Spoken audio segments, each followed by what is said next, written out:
Terwyl ek besig is om die liedjie te skryf wat my gedagteproses, ek weet niemand gaan dit eintlik hoor of luister nie. Worstel mens met gedagtes en hierdie bekende vers kom op: wees stil en weet. Dit is baie maklik om stil te wees nie, as dit baie raas en dit is ook soms moeilik om alles te weet.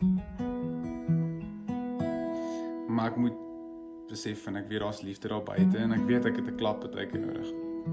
Hierdie woorde kom op en dis nie daai lied nie.